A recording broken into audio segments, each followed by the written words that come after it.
Primeiro livro de Samuel, capítulo 4, nós vamos ler do verso 12 em diante, que diz: Naquele mesmo dia, um benjamita correu da linha de batalha até Siló, com as roupas rasgadas e terra na cabeça. Quando ele chegou, Eli estava sentado em sua cadeira, ao lado da estrada. Estava preocupado, pois em seu coração temia pela arca de Deus. O homem entrou na cidade, contou o que havia acontecido, e a cidade começou a gritar. Eli ouviu os gritos e perguntou: o que significa esse tumulto? O homem correu para contar tudo a Eli. Eli tinha 98 anos de idade, seus olhos estavam imóveis, ele já não conseguia enxergar. E o homem lhe disse: acabei de chegar da linha de batalha, fugi de lá hoje mesmo. E ele perguntou: o que aconteceu, meu filho? E o mensageiro respondeu: Israel fugiu dos filisteus e houve uma grande matança entre os soldados.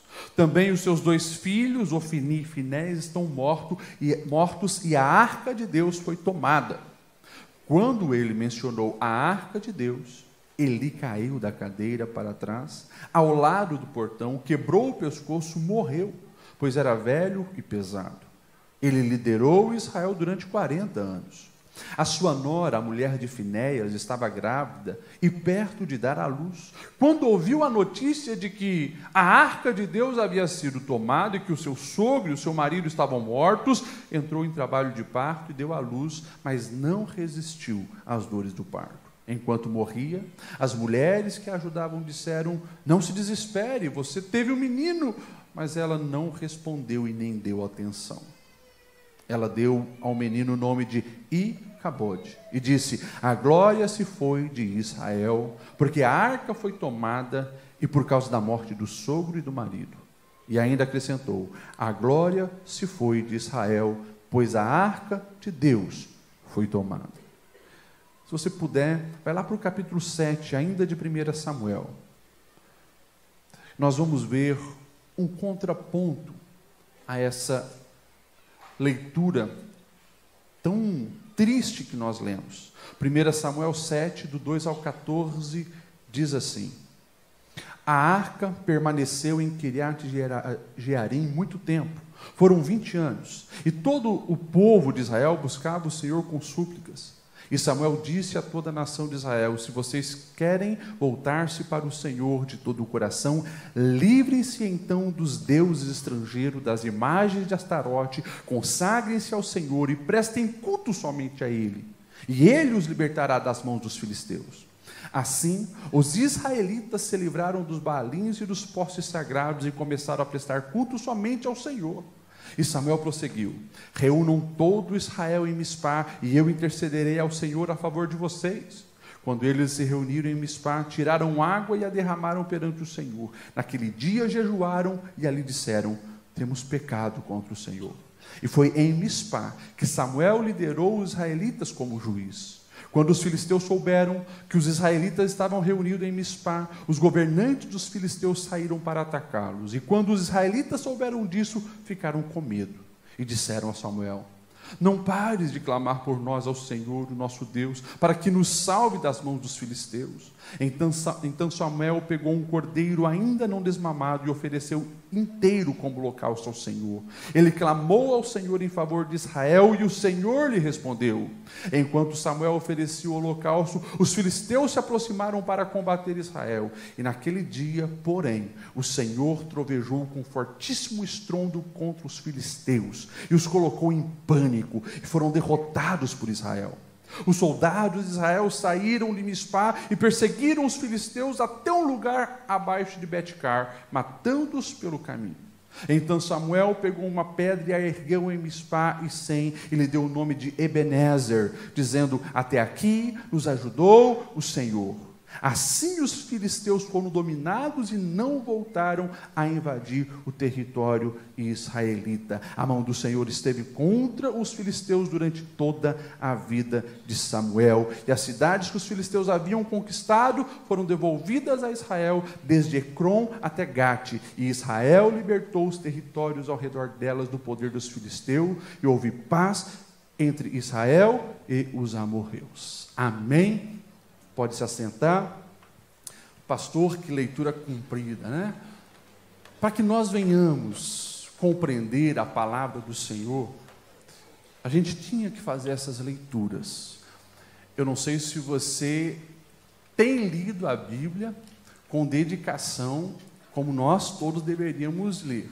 Mas eu quero vos lembrar, como eu sempre faço antes de pregar, nenhuma história da Bíblia chegou até nós por acaso, todas elas são para nos instruir. E baseado nessas duas histórias que nós lemos, eu gostaria de falar hoje para a igreja sobre esse assunto. Se prepare corretamente para a guerra. É claro que, por mais que simbolicamente nós temos aqui um soldado provavelmente medieval, talvez até do tempo das cruzadas, pelo formato da espada, é um símbolo das batalhas que todos nós temos na nossa vida. Você tem as suas batalhas, eu tenho a minha. Eu tenho certeza que nesse ambiente não tem um adulto sequer que não enfrenta as suas batalhas, não tem os seus desafios, não tem as suas guerras. Todos nós temos. Agora, você acha que nesse ambiente aqui, não sei quantas pessoas nós estamos, talvez umas 1000 pessoas, será que tem alguém aqui que entra na guerra para perder?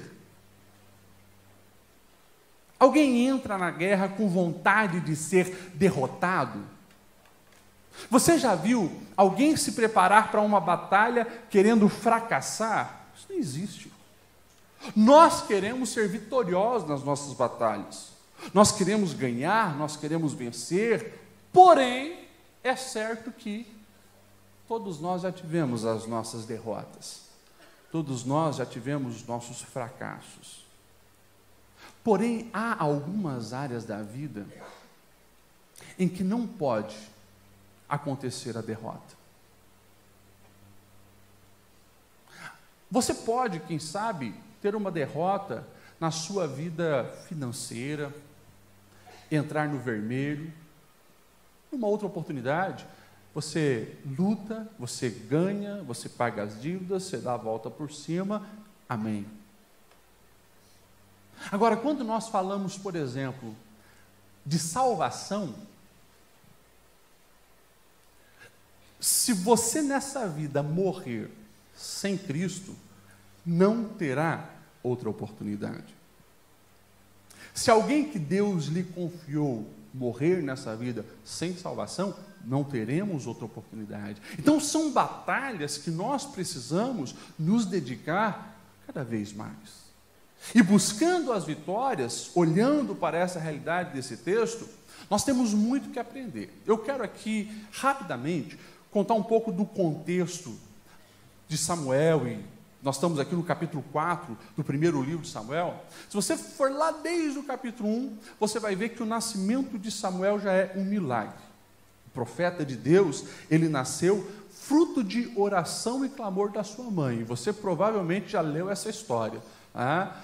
Nós temos a Ana querendo engravidar, ela era casada com Eucana, não conseguia, e conforme a cultura da época, se uma mulher não desse filhos para o seu marido, que esse era um dos principais papéis dela, ele tinha popularmente, podemos dizer assim, nunca foi projeto de Deus, popularmente uma autorização para casar com uma segunda mulher que lhe daria um filho, e sabemos que então Eucana casa com uma outra mulher também, Penina, e que irrita Ana, provoca Ana, porque Penina vai ter muitos filhos e Ana não tem nenhum. Ana sempre em oração, até que chega o dia onde a chave vira, porque ela entende. O que Ana entende? Ela entende que não deve fazer um pedido egoísta a Deus, porque o tempo todo ela orava, dai-me um filho, dai-me um filho, dai-me um filho.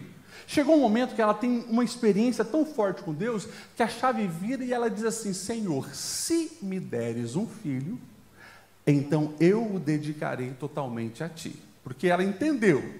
Ela queria um filho, mas Deus também queria um profeta, Deus queria um juiz, Deus queria um novo sacerdote. Quando ela entendeu a vontade do Senhor e ela faz esse pacto, essa aliança com o Senhor, Deus a abençoa e nasce então Samuel. Quando Samuel ele é desmamado, de acordo com a cultura, por volta dos 3, 4 anos, ele então agora vai cumprir o voto que a mãe fez.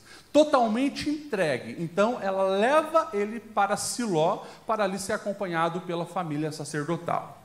Ali nós temos um problema, porque a família sacerdotal é a família de Eli. E os filhos de Eli eram bem diferentes do pai, porque a gente percebe que o pai tinha sim um temor a Deus e queria fazer a coisa certa, mas ele não tinha firmeza para corrigir e punir os filhos. Consequentemente, os filhos fizeram um grande estrago. Trataram com desprezo os ensinos do Senhor. O texto vai dizer que eles se prostituíam, nos lugares sagrados, e depois a gente pode olhar com mais atenção. Enfim, trouxe grande desgraça para aquele meio.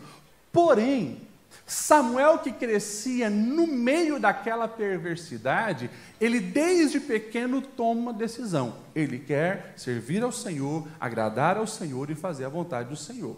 Samuel é um dos grandes exemplos, presta atenção, principalmente você que é jovem e adolescente. Samuel é um grande exemplo que nós temos, que é possível viver em santidade num mundo sujo.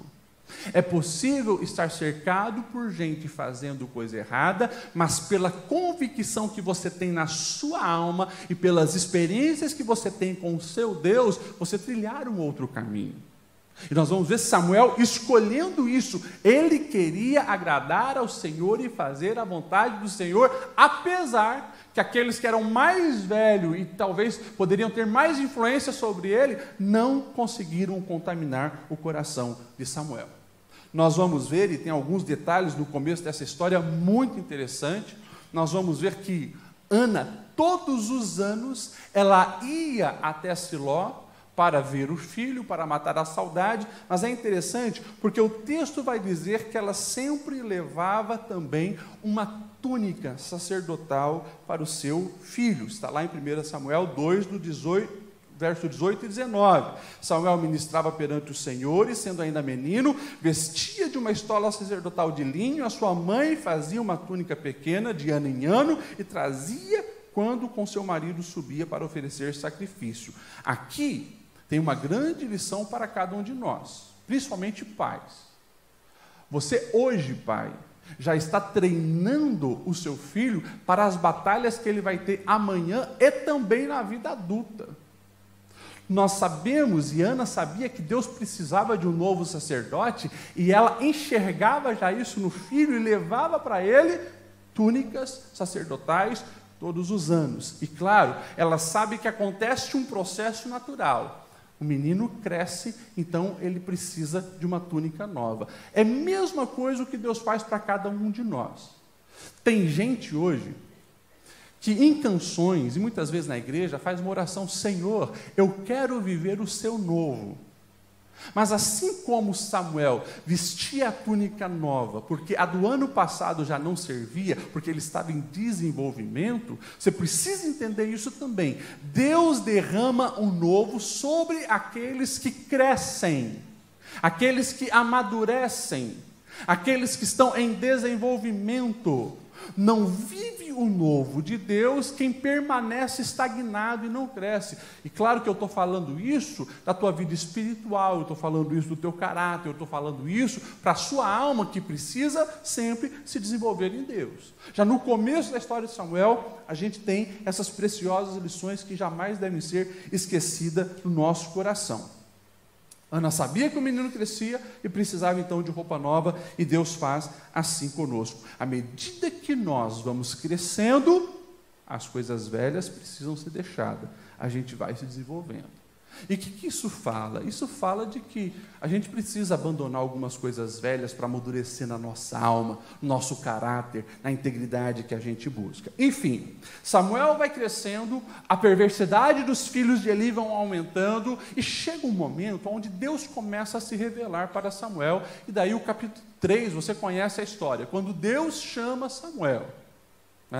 Por 4 vezes Deus chama, por 3 vezes que Deus chama Samuel, ele não consegue ainda discernir a voz do Senhor, porque é a primeira vez que ele ouve. Imagine, ele está deitado, ele já ajudava muito o sacerdote Eli, e quando ouve Samuel, O texto vai dizer que ele se levanta e ele vai para quem?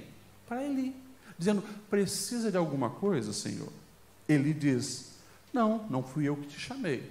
Repete segunda, terceira vez, até que Eli se toca: olha, é Deus te chamando. E daí na quarta vez ele vai dizer: fala, Senhor, porque o teu servo ouve. Deus se manifesta ali aonde ele está e traz uma revelação. Mas presta atenção nisso aqui também, porque é muito interessante. O coração de Samuel é disposto a servir ao Senhor, mas ele sabe que Eli é um representante do Senhor, e ele está disposto a servir Eli. Acorda de madrugada para servir Eli. Deus vai se manifestando para Samuel e ele se torna então este oráculo de Deus para aquele tempo tenebroso, aonde havia corrupção, aonde havia imoralidade, aonde o povo estava perdido. Samuel vai crescendo, se desenvolvendo e se tornando esse representante de Deus. O povo está em guerra com os filisteus. Israel está em guerra contra os filisteus. E o que acontece para nós então em chegarmos no capítulo 4 que nós lemos ali inicialmente? Eles vão para o confronto. E quando acontece o confronto, os filisteus vencem aquela primeira batalha. E, naquela primeira batalha, 4.000 israelitas são mortos. 4.000. O povo volta, se lamenta, chora, até que alguém tem a ideia. Sabe por que a gente perdeu? Nós perdemos porque nós não levamos a arca do Senhor para a batalha. Se nós levarmos a arca, vamos levar os sacerdotes, nós vamos vencer essa guerra.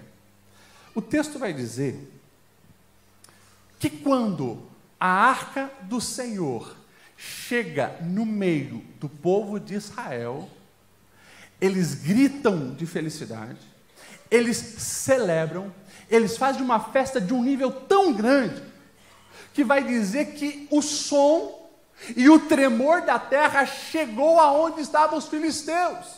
Olha isso, de tão grande que foi a festa e o barulho. Os filisteus ficam assustados, e alguém no meio dos filisteus pergunta: o que está acontecendo? E outro responde: já sei.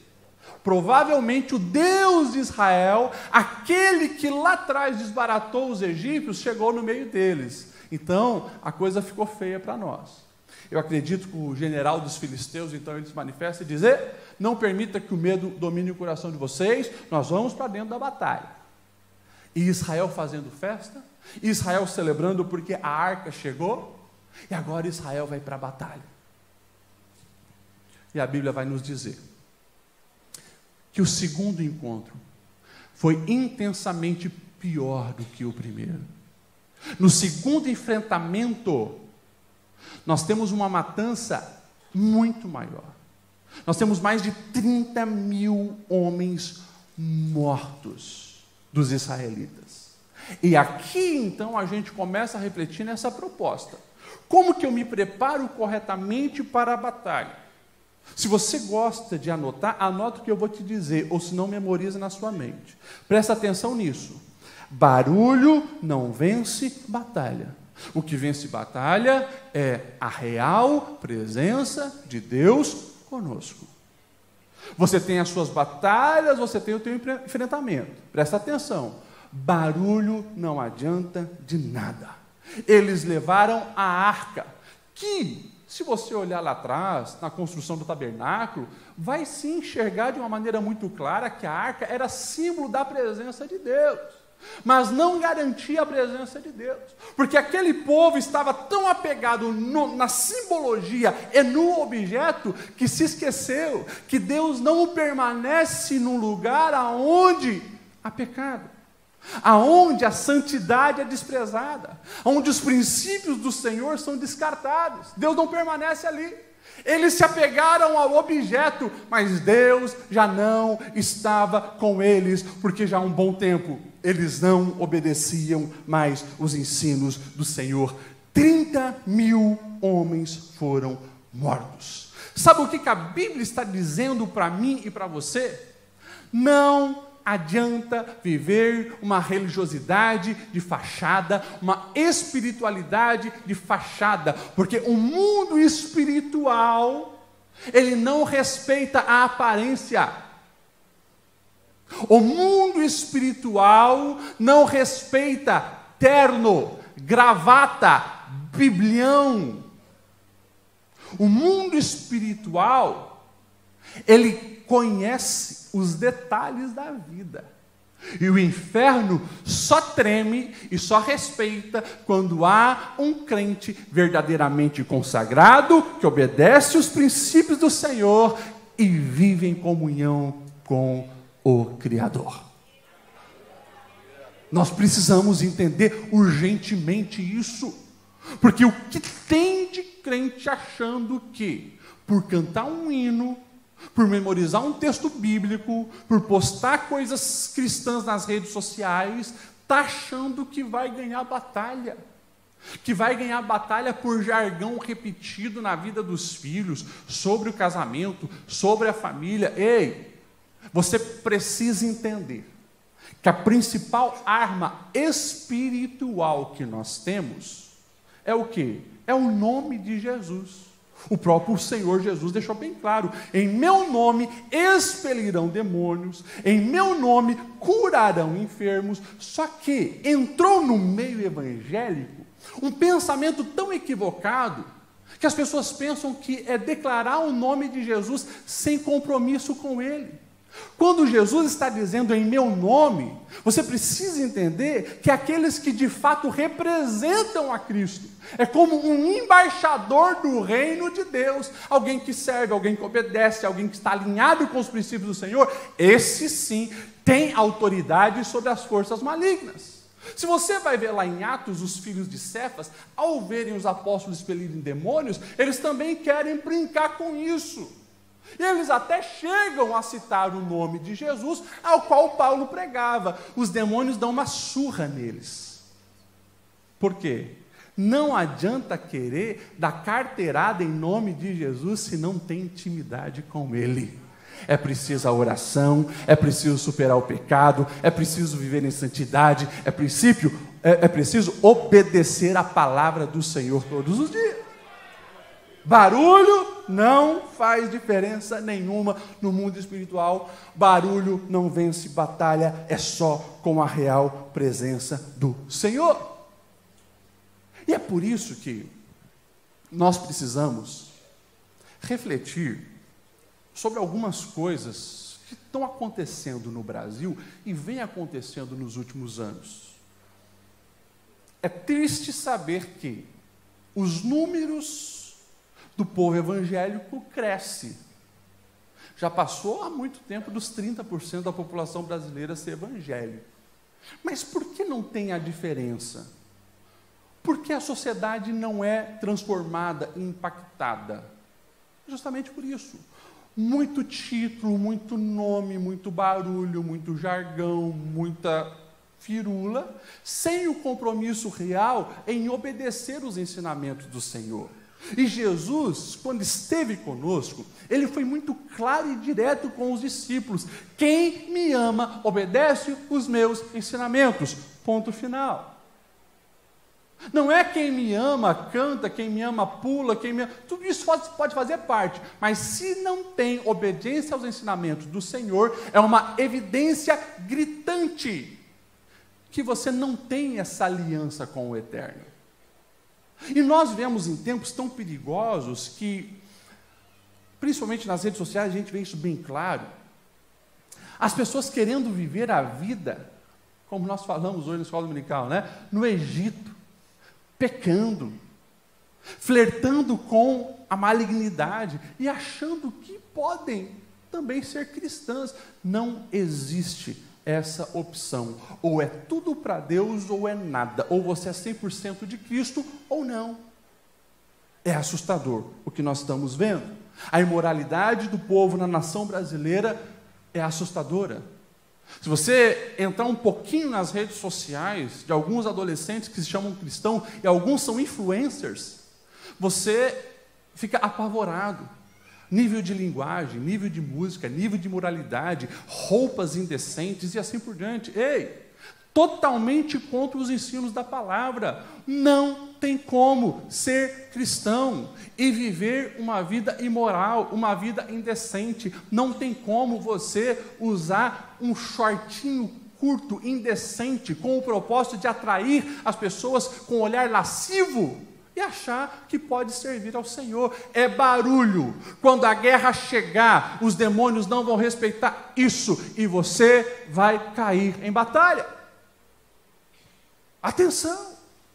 Esses dias alguém me mandou um videozinho, disse a uma igreja, não sei se de onde é, talvez do Rio de Janeiro, e a pessoa perguntou para mim: pastor, isso é de Deus?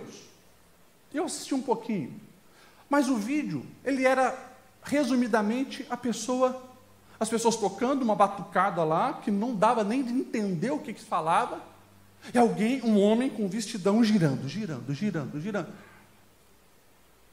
Eu até perguntei: isso é uma igreja? Porque parece um centro de macumba. Aonde que estão essas coisas na palavra? Não, mas tem esse outro aqui, que ele diz choma, e ele profetiza. Vai ver a vida, vai ver o testemunho, vai ver o caráter, vai ver se está de acordo com a palavra de Deus. Os profetas do Pix estão aí, e você depositando um Pix para eles, eles falam o que você quer ouvir. É barulho. Não altera nada no mundo espiritual, talvez só altera negativamente, porque você está dando ouvidos e abrindo brechas para a malignidade. Falsos profetas, falsos pastores, falsos líderes, gente que não tem compromisso com a igreja, gente que só quer apontar o dedo e criticar, gente que nunca sentiu a presença do Espírito Santo, e você está fazendo dele o seu mentor. Vigia, meu filho, vigia, meu irmão, guarda o seu coração. Ora, tenha você intimidade com os céus, porque quem tem intimidade com os céus, o Espírito Santo vai direcionando, e quando é alguém que é servo do Senhor, o Espírito vai falar para você e você vai sentir paz. Agora, quando não é, o Espírito já vai falar: vigia, abre o olho, se afasta, porque aí está a malignidade. Meus irmãos, nós precisamos cuidar com tudo que nós estamos vendo nos nossos dias. As influências estão aí. E se você não guardar o seu coração e estar de acordo com a palavra, você não vai conseguir vencer as batalhas. É por isso que eu falo com pesar no coração: os índices de divórcio na igreja são iguais do mundo, filhos desviados igual ao mundo, pessoas presas na pornografia igual ao mundo. Por quê? Muito barulho e pouca vida com Deus. Muito barulho e pouca dedicação. Nós precisamos cuidar com essa realidade. Vocês me entendem? Amém? Amém. O texto também vai nos deixar claro que mais importante do que o tamanho da adversidade é a maneira na qual nós nos posicionamos para enfrentá-la. Eu fiz questão de ler os dois textos, porque no primeiro texto, o povo vai querer vencer os filisteus com uma simbologia religiosa, mas sem a presença de Deus. Mais de 30 mil mortos. No segundo texto, anos depois, agora nós estamos sob a liderança do profeta Samuel. E Deus intervém. E a vitória é garantida. Observem que nós estamos no mesmo período, nós estamos com um cenário parecido concernente ao poder bélico dos adversários. A gente poderia dizer que o segundo momento, no momento de Samuel, era muito mais improvável a vitória, porque tem 30 mil soldados a menos.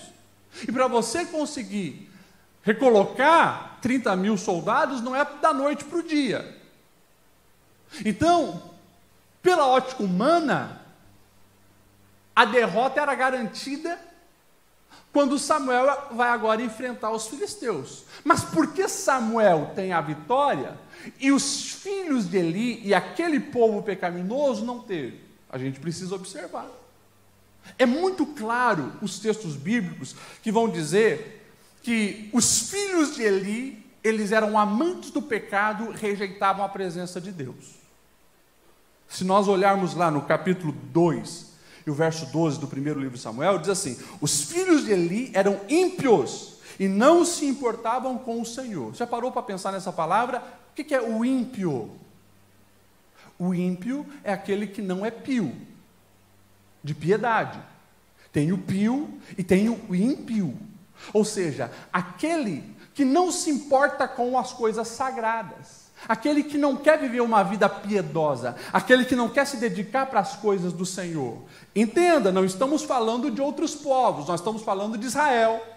Gente que conhecia a história do povo de Deus, conhecia a história de Abraão, de Isaac, de Jacó, de José, de Moisés. Gente conhecia o que Deus fez no período dos juízes, gente conhecia, mas não temiam ao Senhor. Eram apegados à impiedade.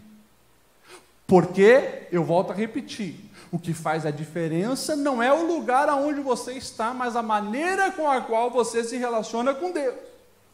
O texto vai dizer ainda no verso 22 do capítulo 2, que Eli, já sendo bem velho, ele ficou sabendo do que os filhos faziam, e que eles se deitavam com as mulheres que serviam junto à entrada da tenda do encontro. Presta atenção, a impiedade deles fazia eles tratar não apenas as coisas do tabernáculo sagradas de qualquer jeito, mas o levavam para a imoralidade sexual. Eu falei, enquanto nós estávamos aqui no curso do Eli, que uma das aulas é justamente sobre sexualidade. Se você ler a Bíblia, você vai ver que o nosso adversário, ele sempre tenta prejudicar o povo de Deus com uma sexualidade distorcida. E na nossa cultura, na nossa geração, isso é muito explícito. A questão do pecado sexual tem destruído muitas vidas e gerado impiedade em corações que foram chamados para servir ao Senhor. Portanto, você precisa vigiar nessa área, para não cair no erro que os filhos de Eli estavam caindo, homens casados que estavam adulterando com outras mulheres em lugares sagrados. Eli vai chamar os seus filhos e ele vai dizer assim: meus filhos, não é bom que eu estou escutando sobre vocês. E ele vai dizer: se um homem pecar contra outro homem, os juízes poderão intervir ao seu favor, mas se pecar contra o Senhor, quem vai interceder por eles? E o texto vai dizer assim: seus filhos, contudo, não deram ouvido à repreensão do seu pai. Ele tentava corrigir os filhos não davam bola. E é assustador quando daí a palavra de Deus vai dizer assim, que Deus já estava tão indignado com aquela situação, que ele queria matar os filhos de Eli. E foi o que aconteceu. O Deus de amor é Deus de justiça. O Deus misericordioso, ele é um Deus de justiça. Por isso jamais deve-se brincar com o sagrado. Na hora da batalha, dos enfrentamentos, tudo isso vai vir à tona. O texto vai deixar bem claro que por trás das derrotas humanas, o principal fator é o pecado. Eu vou, de uma maneira bem direta, falar para mim e para você isso. Nas derrotas que eu passei na minha vida e que você passou na sua vida, dá uma investigada aí. E você vai encontrar o pecado. Você vai encontrar um posicionamento egoísta. Você vai encontrar a falta de perdão. Você vai encontrar a inveja. Você vai encontrar a lascívia. Você vai encontrar um monte de pecado. E como nós cantamos aqui, né? Deus Santo esteja entre nós. É isso. O Deus que nós servimos é santo. E Ele nos convoca a ser santo. Sede santo como eu sou santo. Pastor, nós vamos conseguir alcançar a plenitude da santidade nessa vida? É difícil, mas é impossível. Alguém que se rendeu a Cristo não buscar isso todos os dias. Estamos constantemente num processo de santificação. E jamais devemos ficar flertando com o pecado, com a malignidade, com aquilo que nos afasta de Deus. Porque se o Espírito Espírito é santo, eu quero a presença dele, que é o que me prepara corretamente para vencer as batalhas, não tem como eu ficar com imundície na minha alma. Eu preciso botar para fora, abrir o meu coração, porque o sangue de Cristo pode perdoar todos os meus pecados, mas eu preciso querer isso. Então, nós precisamos avaliar a nossa vida. Avaliar se não tem um pecado nos dominando. Quando o apóstolo Tiago ele vai falar sobre esse assunto, no capítulo 1, verso 15, ele vai dizer assim: cada um, porém, é tentado pelo próprio mau desejo, sendo por este arrastado e seduzido. Então, esse desejo, quando é concebido, dá a luz ao pecado, e o pecado, após ter sido consumado, gera a morte. Tem uma música da nossa harpa que diz, né? Tentado, não cedas. Tentado, não cedas. Ceder é pecar. Melhor e mais nobre será triunfar. Gente, todos nós vamos ser tentados. Todo dia o diabo vai armar uma cilada para tentar te pegar. Mas como nós já cantamos, tentado não ceda. Ceder é pecar. Mas melhor e muito mais nobre é a gente vencer o pecado e triunfar com o Senhor. Que isso faça parte da nossa vida todos os dias. Pastor, como que eu consigo fazer isso?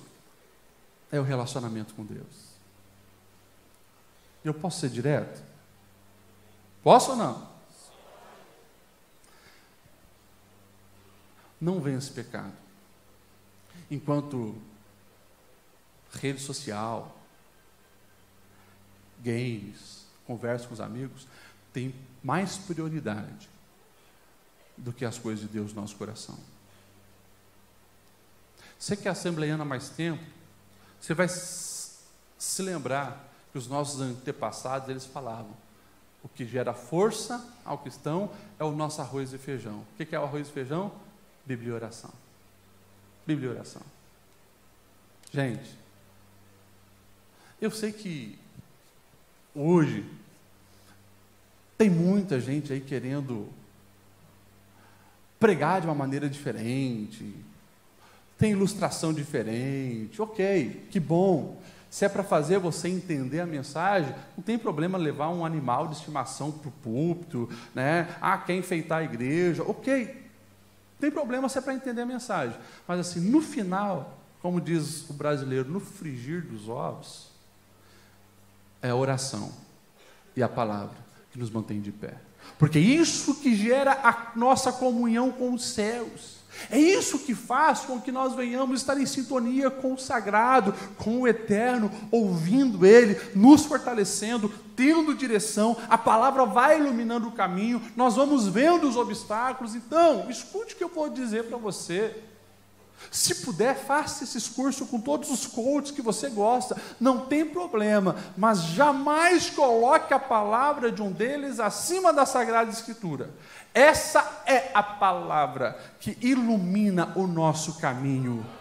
Essa é a palavra que nos alimenta. Essa é a palavra que nos fortalece. Sem a palavra, pode ter livros, bibliotecas inteiras, cursos e diplomas a dar a rodo. Não vai adiantar de nada. Quando você for enfrentar o mundo espiritual, os adversários, lutar pelo seu casamento, lutar pelos seus filhos, lutar pela tua salvação, você precisa estar em comunhão com o nosso Deus. Vamos ver o posicionamento de Samuel, porque eu já falei muito das coisas negativas dos exemplos dos filhos de Eli. Samuel, nós vamos ver desde a infância, ele querendo ser diferente. O texto do capítulo 2, versos 17 e 18 diz: o pecado dos jovens era muito grande à vista do Senhor, porque eles estavam tratando com desprezo as ofertas do Senhor. Samuel, contudo, ainda menino, ministrava perante o Senhor, vestindo a sua túnica de linho. Lá no 4:19, quando agora ele já é adulto, agora ele já está liderando o povo de Israel, como nós vimos aqui na leitura, vai dizer assim: enquanto Samuel crescia, o Senhor estava com ele e fazia com que todas as suas palavras se cumprissem. De Dan até Berseba, todos reconheciam que que Samuel estava sendo confirmado pelo Senhor como profeta. E daí, quando chega o tempo de batalha, olha o posicionamento de Samuel. Lá no capítulo 7, verso 3. Samuel disse a toda a nação de Israel: se vocês querem voltar-se para o Senhor de coração, livrem-se dos deuses estrangeiros e das estátuas de Astarote. Consagrem-se ao Senhor e prestem culto somente a Ele, e Ele os libertará das mãos dos filisteus. Presta atenção aqui. Para se preparar corretamente para vencer as batalhas, você precisa entender que a aliança que Deus exige de cada um de nós é uma aliança exclusiva. E talvez você que está há muito tempo na igreja evangélica, você diz: não, pastor, mas já me livrei de estátua, já não me prostro diante de estátua, já não tem mais santo na minha casa. Talvez os ídolos disfarçados tenham dominado o teu coração. É só ver pelo que bate o seu coração. É simples, é simples. E mais uma vez, vou ser bem direto para vocês. Você torce para um time de futebol, nada contra o futebol. Mas se você torce para o time de futebol, para o time, você chora quando perde, você briga com os amigos, você fica indignado. O time, quando ganha, você faz festa, faz um churrasco, aquilo mexe com a sua alma. E na igreja, você parece um poste. Tem um ídolo aí, simples assim. Na igreja não levanta a mão, na igreja quando o pastor pede para levantar, estou cansado. Mas quando o time está jogando, corre pela casa, os vizinhos ficam até assustados, o que está acontecendo lá. É simples assim. É simples assim. Você não vê a hora de chegar o fim de semana e você poder maratonar aquela série. Teu coração bate forte pela série, de uma maneira que nunca mais bateu, quando alguém diz: vamos à casa do Senhor. O que é isso? Ídolos que têm ocupado o lugar de Deus na sua vida. Eu não venho aqui como um profeta do caos, mas eu venho como um pastor para te alertar. Muitas derrotas na sua vida, a insatisfação, as crises na alma, a falta de propósito na existência, é justamente por causa disso. Ídolos não traz paz, alegria e preenche a alma. É só o Senhor, é só Jesus, é só a experiência com a graça dele. Isso é o que preenche a alma. E é por isso que tem tanta gente que se diz cristão e está fraco, patinando na vida, nada dá certo, está faltando entender que o seu coração precisa ser exclusivo do Senhor. Está aqui Samuel dizendo: bota fora Astarote, bota fora o que não presta, bota fora o que não é dos céus. Quem quer servir ao Senhor precisa se entregar totalmente a Ele, exclusivamente a Ele, e a mais ninguém. Samuel vai dizer ainda para o povo: se vocês querem vitória, verso 6 do capítulo 7, quando se reunirem em Mispá, tiraram água, derramaram perante o Senhor, e naquele dia jejuaram e disseram: nós temos pecado contra o Senhor. Sabe o que é isso? É ter espelho, é se enxergar e é se arrepender. Estou errado. A minha conduta está errada, a minha conduta está equivocada, eu preciso mudar. Então eles fazem um jejum e confessam os seus pecados. Tem muita gente, está perdendo batalha, porque não confessa, não reconhece os erros. Gente que está há 10 anos mantendo o pecado de estimação escondido naquele quartinho na alma. Isso está te destruindo de dentro para fora e comprometendo a tua vida com Deus. Ei, identificou o problema, bota o lixo para fora, senão só vai atrair mais coisa ruim. Ei, o nosso Deus, Ele tem poder para perdoar o teu pecado. Não importa o pecado. Porque quem confessa ainda teme ao Senhor, teme o Espírito Santo. Agora, tem que botar para fora. Enquanto estiver ali, está dando legalidade ao mal. Davi, ele mesmo vai dizer, e ele tinha muita experiência com Deus, ele diz assim: enquanto eu tentei ocultar os meus pecados, os meus ossos apodreciam. A dor na alma, a falta de sentir a presença dos céus. Não tem como viver sem isso. Não tem como o ser humano ser plenamente feliz sem Deus. E se não botar os pecados para fora, o Senhor não entra, não faz morada, não liberta as amarras, não perdoa os pecados. Tem que confessar, para depender totalmente do Senhor. Eu vou pular aqui para o final. Mas nós precisamos olhar para essas realidades, e pelo menos esses dois aprendizados, o próximo fica para a semana que vem talvez, nós precisamos levar muito a sério.